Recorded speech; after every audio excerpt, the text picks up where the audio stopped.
Hello everyone, good morning. मैं Pravesh Sharma, welcome back to my channel. आज की इस वीडियो में हम देखेंगे वेदांत सार के महत्वपूर्ण बिंदु जो कि परीक्षाओं में हमेशा पूछे जाते हैं। तो सबसे पहले आइए हम देख रहे हैं अनुबंध चतुष्टय। परस्पर सुसंबद्ध विचारणीय तत्वों को अनुबंध के नाम से जाना जाता है। प्रस्तुत प्रकरण ग्रंथ वेदांत सार में अनुबंध की चर्चा करते हुए ग्रंथ के प्रारंभ में ही सदानंद योगींद्र ने लिखा है, तत्रानुबंधो नामाधिकारी विषय संबंध प्रयोजनानि। अर्थात ये अनुबंध 4 हैं। कौन कौन से हैं उनको हम क्रमशः देखेंगे। अधिकारी, विषय, संबंध और प्रयोजन। अर्थात ये अनुबंध 4 हैं। यहाँ पर इसका अर्थ देख रहे हैं, अधिकारी, विषय, संबंध और प्रयोजन। साधारण तौर पर किसी भी ग्रंथ को देखकर मन में एक जिज्ञासा उठती है कि इसका इस ग्रंथ को पढ़ने का यानी इसका अथवा इस ग्रंथ को पढ़ने का अधिकारी कौन है, इसका प्रतिपाद्य विषय क्या है, इससे मेरा क्या संबंध है तथा ग्रंथ का उद्देश्य क्या है। क्या उठते हैं प्रश्न कि इस ग्रंथ को पढ़ने का अधिकारी कौन है, इसका प्रतिपाद्य विषय क्या है, इससे मेरा क्या संबंध है और इस ग्रंथ का जिसको भी पढ़ना है उसका उद्देश्य क्या है। यही स्थिति प्रस्तुत ग्रंथ के विषय में भी है। अतः इसके चारों अनुबंधों का संक्षिप्त विवेचन इस प्रकार से है। यहाँ हम देख रहे हैं सबसे पहले अधिकारी। यहाँ पर साधन चतुष्टय संपन्न प्रमाता को वेदांत का अधिकारी बताया गया है। ध्यान रखना चाहिए कि जो है वेदांत को पढ़ने का अधिकारी कौन है, तो साधन चतुष्टय संपन्न प्रमाता को वेदांत का अधिकारी बताया गया है। अधिकारी तो विविध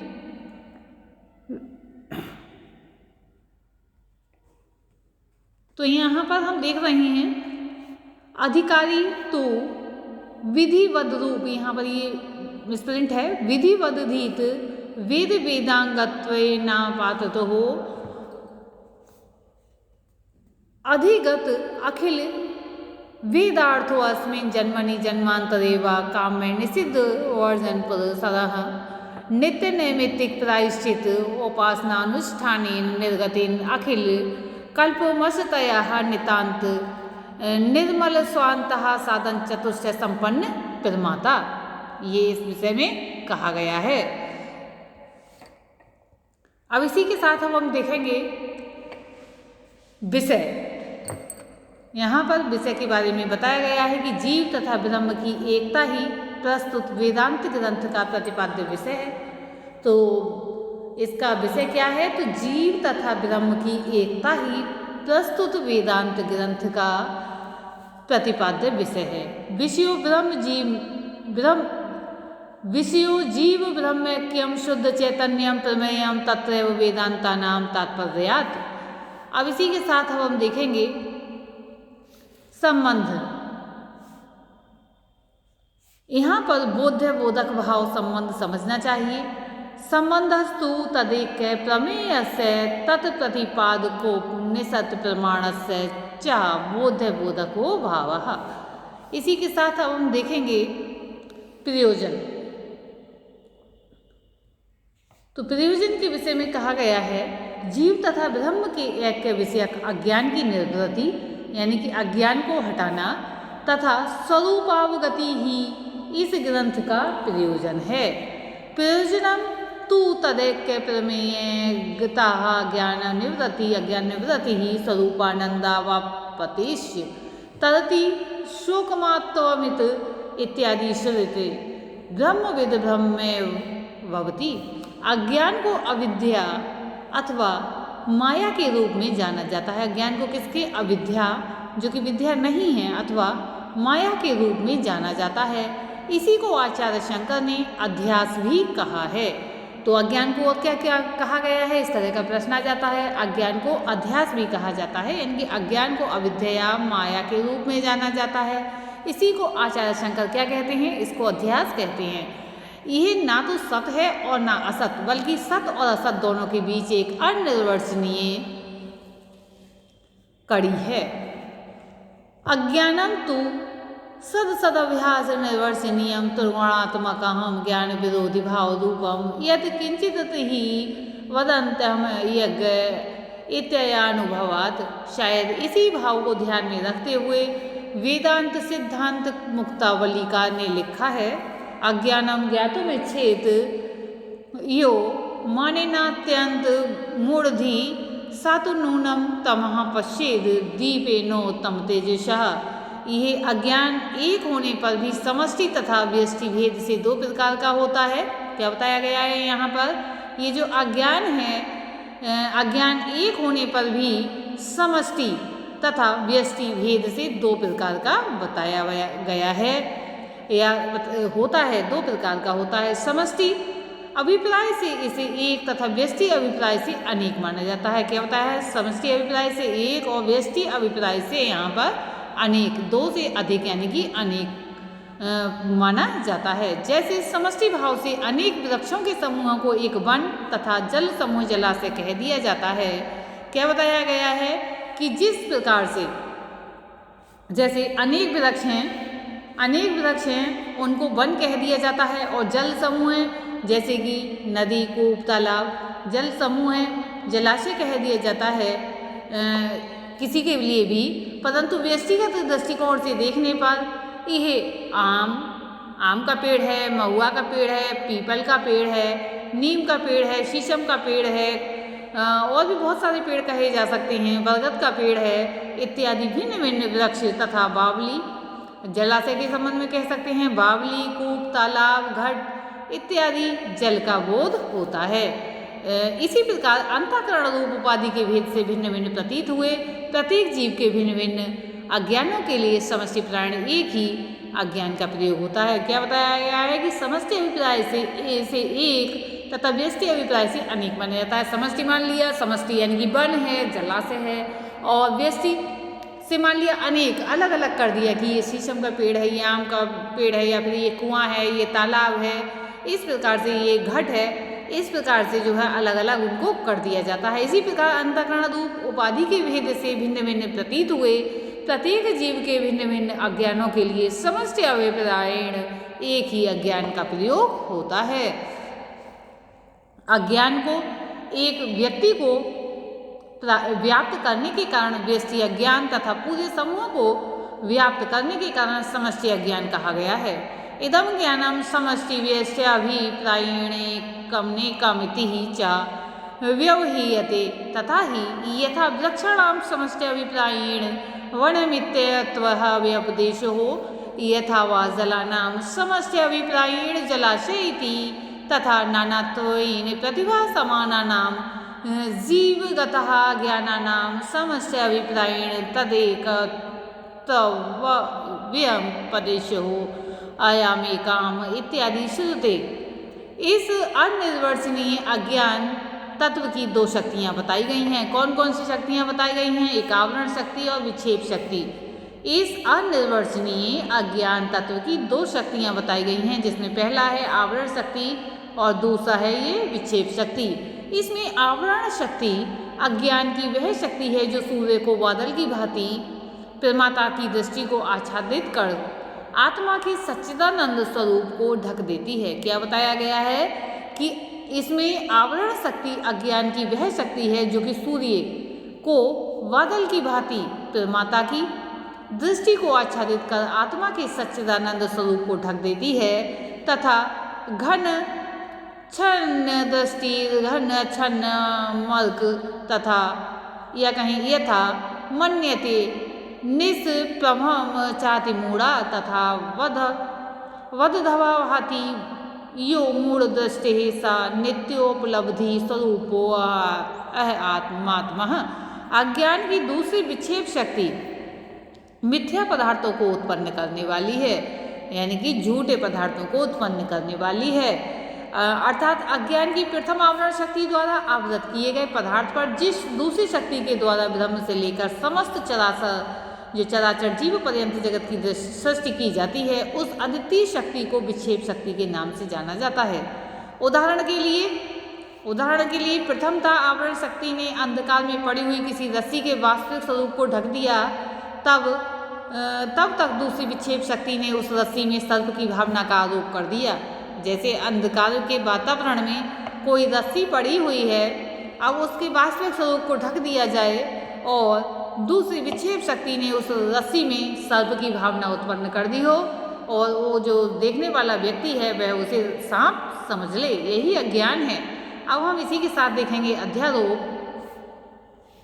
ये मोस्ट इम्पॉर्टेंट बिंदु हैं जो कि परीक्षाओं में पूछे जाते हैं। जो वस्तु जिस रूप में नहीं है, उस रूप का उस वस्तु में आरोप यानी कि भ्रम ही अध्यारोप होता है।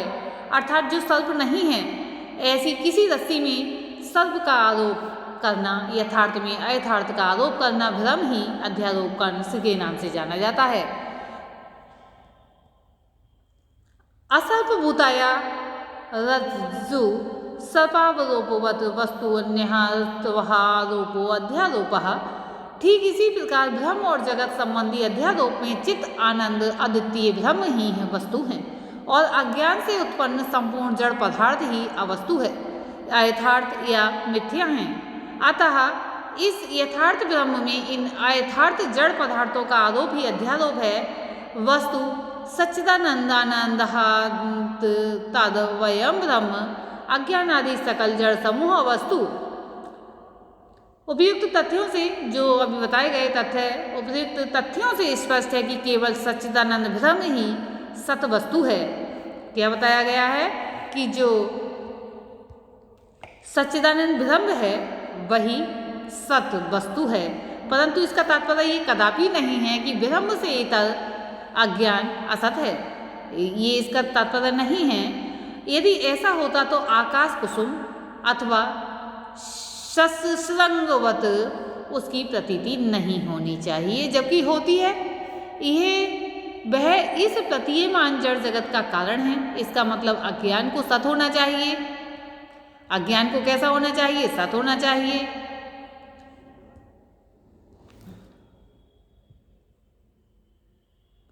परंतु आत्मज्ञान उसका नाश होने के कारणों से सत भी नहीं कहा जा सकता। क्या बताया गया है कि इस कारण से, इसका मतलब अज्ञान को सत होना चाहिए, परंतु आत्मज्ञान उसका नाश होने के कारण, जो अज्ञान है उसका नाश होने के कारण उसे सत भी नहीं कहा जा सकता, सत भी नहीं कहा जा सकता।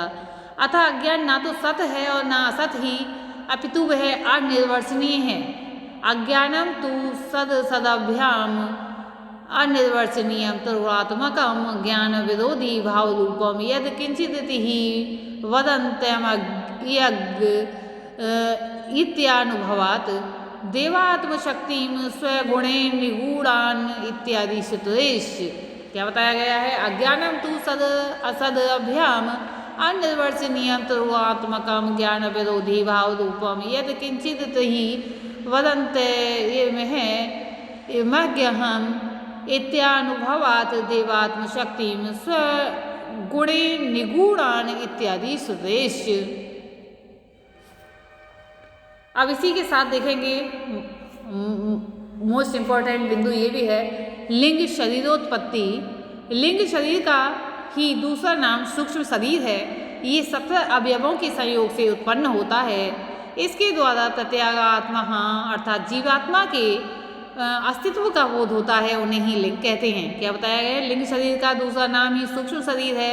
ये 17 अवयवों के संयोग से बनता है, उत्पन्न होता है। इसके द्वारा प्रत्यगात्मा अर्थात जीवात्मा के अस्तित्व का बोध होता है, इन्हें ही लिंग कहते हैं। ये लिंग चूंकि शरीर में स्थित रहते हैं, अतः इन्हें लिंग शरीर का नाम से जाना जाता है। जिन 17 अवयवों से इस लिंग शरीर की उत्पत्ति होती है, उन्हें एकादश इंद्रिय यानी कि जो 11 इंद्रिय श्रोत, त्वक, चक्षु, जिह्वा, घ्राण, वाक, पाणी, पाद, पायु, उपस्थ और मन, पंचवायु, प्राण वायु, अपान वायु, व्यान वायु, उदान वायु और समान वायु तथा बुद्धि के नाम से जाना जाता है। सूक्ष्म शरीराणि सप्तदशावयवानि लिंग शरीराणि अवयवास्तु ज्ञानेन्द्रिये पंचकम बुद्धि मनसि ही कर्मेन्द्रियां पंचकम वायु पंचकम चेति। उपयुक्त पंच ज्ञानेन्द्रिय की उत्पत्ति सांख्याचार है, यद्यपि अहंकार से मानते हैं। किससे मानते हैं? सांख्याचार्य अहंकार से मानते हैं, परंतु वेदांती अज्ञान के त्रिगुण से उत्पन्न त्रिगुणात्मक भूतों के सात्विक अंश से उद्भूत मानते हैं। इनमें अंतर हम यहाँ पर देख लेते हैं। जो ज्ञानेंद्रिय हैं, 5 ज्ञानेंद्रियाँ हैं, उनकी उत्पत्ति सांख्याचार्य किससे मानते हैं? अहंकार से मानते हैं कि ज्ञानेंद्रियाँ अहंकार से उत्पन्न होती हैं। परंतु वेदांती किससे मानते हैं? अज्ञान के त्रिगुण से, जो 3 गुण हैं, उनसे उत्पन्न त्रिगुणात्मक भूतों के सात्विक अंश से उद्भूत मानते हैं। अर्थात आकाश के सात्विक अंश से स्रोत, वायु के सात्विक अंश से त्वगिंद्रिय, तेज के सात्विक अंश से चक्षु, जल के सात्विक अंश से जिह्वा तथा पृथ्वी के सात्विक अंश से घ्राणेन्द्रिय उत्पन्न हुई है। ज्ञानेन्द्रियाणि स्रोत चक्षु जिह्वा प्राणाख्यानि एतान्याकाशादीनां सात्विकांशेभ्यो व्यस्तेभ्य पृथक पृथक क्रमेणोत्पद्यन्ते। इसके अतिरिक्त बुद्धि का लक्षण है। बुद्धि नाम निश्चयात्मिकांतकरण वृत्ति, अर्थात निश्चयात्मिक अंतःकरण वृत्ति ही बुद्धि है। जैसे मैं ब्रह्म हूँ, क्या बताया गया है? जैसे कि मैं ब्रह्म हूँ, यानी कि निश्चय करना। जहाँ तक मन का प्रश्न है, इसका अभिप्राय संशयात्मक अंतःकरण वृत्ति से है। नील, पीत इत्यादि विषय विवेचन को संकल्प कहते हैं। इसी का विकल्प कहा जाता है। संकल्प और विकल्प में यही भेद है। मैं चिद्रूप हूँ तथा शरीर रूप हूँ। यही संशयात्मक अंतःकरण वृत्ति ही मन है। मनो नाम संकल्प विकल्पमात्मिकांतकरण वृत्ति ही।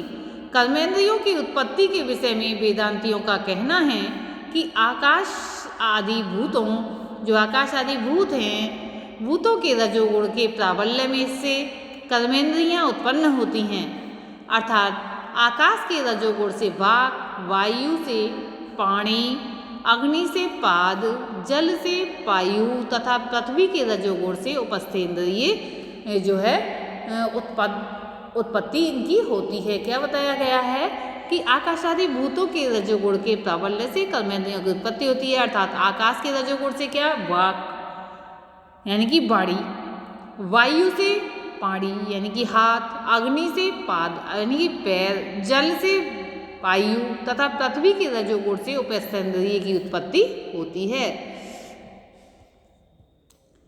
इस प्रकार श्रोत, त्वक, चक्षु, जिह्वा, घ्राण, बुद्धि, मन, वाक, पाणी, पाद, पायु, उपस्थ, प्राण, अपान, व्यान, उदान और समान वायु, इन 17 तत्वों का लिंगों के योग से 3 कोशों का निर्माण होता है। इन तीनों कोशों का संक्षिप्त स्वरूप इस प्रकार से है। विज्ञानमय कोश, पंच ज्ञानेंद्रियों से युक्त बुद्धि को विज्ञानमय कोश के नाम से जाना जाता है।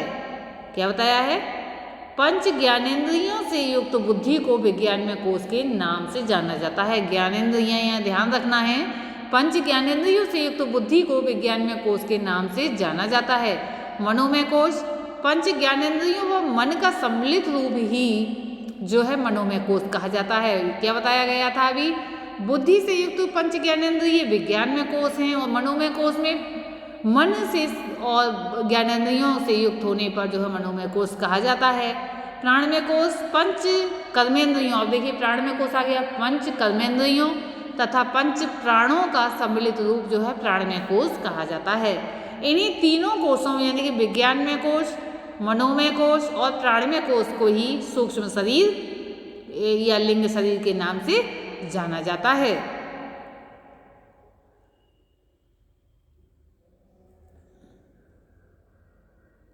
एतेषु कोशेषु विज्ञानमयो ज्ञान शक्तिमान कर्तरूपः, मनोमय इच्छान शक्तिमान करणरूपः, प्राणमय क्रिया शक्तिमान कार्यरूपः, योग्यत्वादेव में तेषां विभाग इति वर्णयन्ति।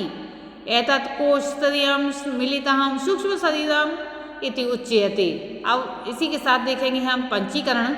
स्थूल शरीर के उत्पादक पंचीकृत महाभूतों की विशिष्ट स्थिति ही पंचीकरण के नाम से जानी जाती है। यहाँ हम देख रहे हैं पंचीकरण।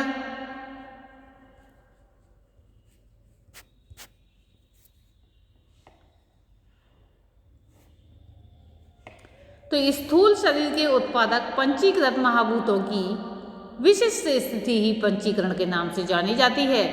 स्थूल सृष्टि सूक्ष्म या लिंग सृष्टि से भिन्न को समझने के लिए पंचीकरण प्रक्रिया का ज्ञान जो है नितांत आवश्यक है, जो इस प्रकार से है।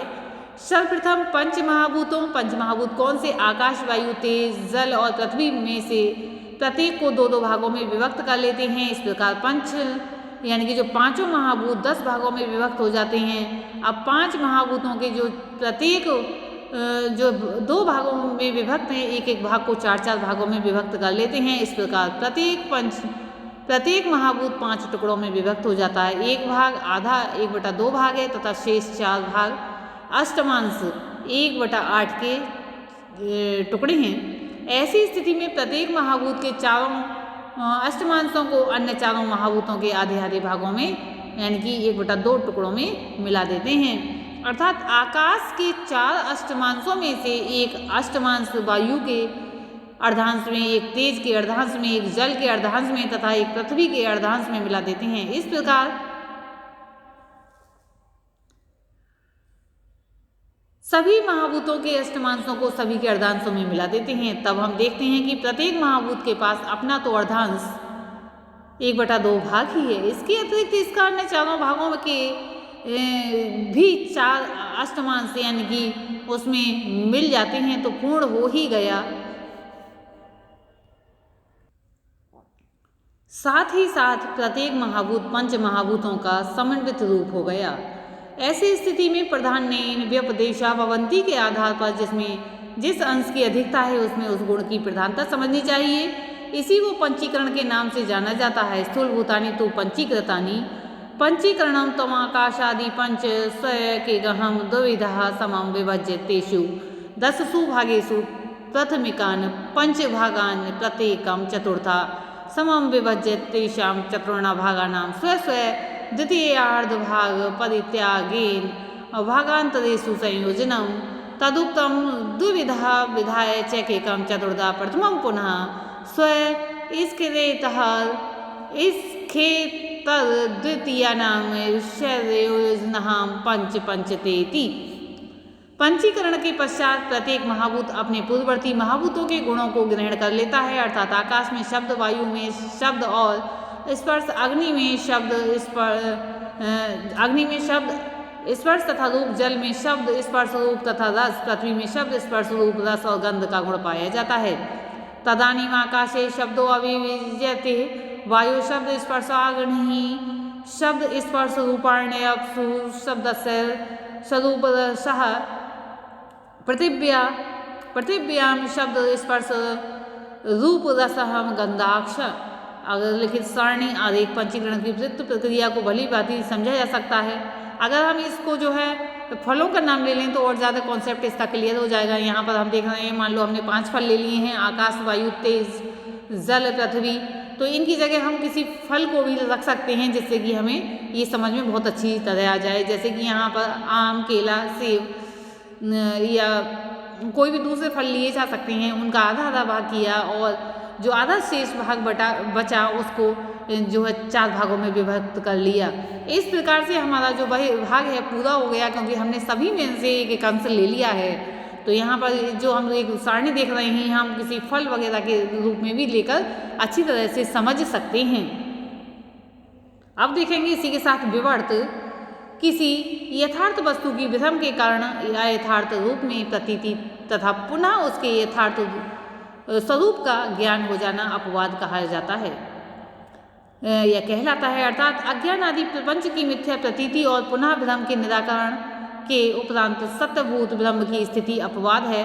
ये मिथ्या प्रतीति 2 कारणों से देखी जाती है, परिणामवाद तथा विवर्तवाद।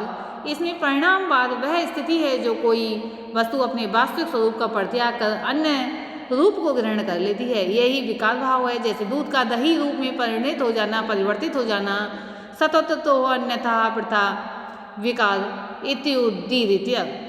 विवर्तवाद वह प्रक्रिया है जब कोई वस्तु अपने वास्तविक स्वरूप का परित्याग न करते हुए अपने सदृश किसी अन्य वस्तु के रूप में प्रतिभाषित होने लगती है।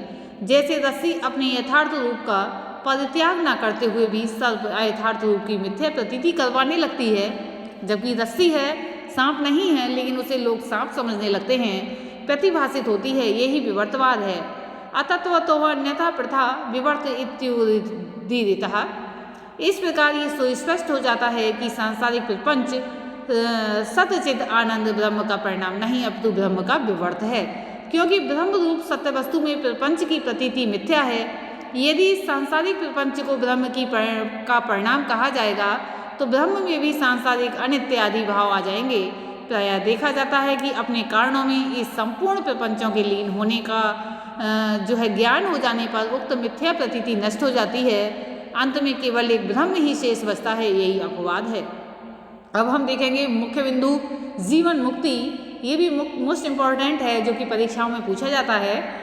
स्वस्वरूपभूत अखंड ब्रह्म का ज्ञान ही जीवन मुक्ति है, अर्थात गुरु के उपदेश, श्रुति वाक्य तथा अपने अनुभव से आत्मा और परमात्मा की एकता का ज्ञान जब हो जाता है कि आत्मा और परमात्मा की एकता क्या है, उसका जब ज्ञान हो जाता है तब उस ज्ञान से आत्मविषयक संपूर्ण अज्ञान नष्ट हो जाता है और अद्वितीय ब्रह्म का साक्षात्कार करने वाला जो है जीवन मुक्त कहा जाता है। ऐसा नहीं कि किसी की डेथ हो गई और उसके बाद वो मोक्ष को प्राप्त हो गया, यहाँ पर ऐसा नहीं बताया। जीवन मुक्ति क्या है, तो इसको हम समझेंगे कि अद्वितीय ब्रह्म का साक्षात करने वाला जीवन मुक्त कहा जाता है।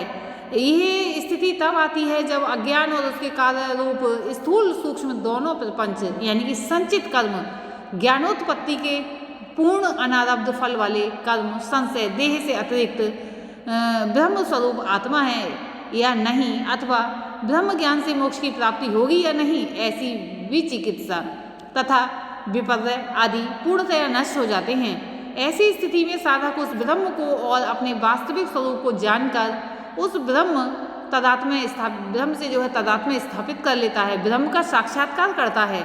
यही जीवन मुक्ति है। जीवन मुक्तो नाम स्वस्वरूप अखंड ब्रह्म ज्ञानेन तद ज्ञानवाधन द्वारा स्वस्वरूप अखंड ब्रह्मण ही साक्षात्कृत है अज्ञानात् तत्काल संचित कर्म संशय विपर्य या दीनामपि ही बाधितात्वाद अखिल वाद हेतु हो ब्रह्मनिष्ठा विहति ही हृदय ग्रंथि छिदीयन्ते ही सर्व संशया क्षीयन्ते चास्य कर्माणि तस्मिन् दृष्टे परावरे। इस प्रकार उपयुक्त जीवन मुक्ति कहें, यहाँ पर थोड़ा मिसप्रिंट है। जीव मुक्ति प्रपयंता अर्थात ब्रह्म का साक्षात्कार होने पर साधक की हृदय ग्रंथि अहंकार यानी खुल जाती है, हृदय ग्रंथि उसकी खुल जाती है, संपूर्ण संदेह दूर हो जाते हैं और प्रारब्ध का कर्म जो है छोड़कर संचित तथा क्रियमाण कर्म नष्ट हो जाते हैं। आवागमन का ये बंधन सदा के लिए नष्ट हो जाता है। शरीरांत होने पर जीवन मुक्त पुरुष उसी ब्रह्म में लीन यानी कि एकाकार हो जाता है। तो ये थे वेदांत सार के मुख्य बिंदु। आज की इस वीडियो में इतना ही। अगर आपने इस चैनल को सब्सक्राइब नहीं किया है तो अवश्य कर लें। धन्यवाद।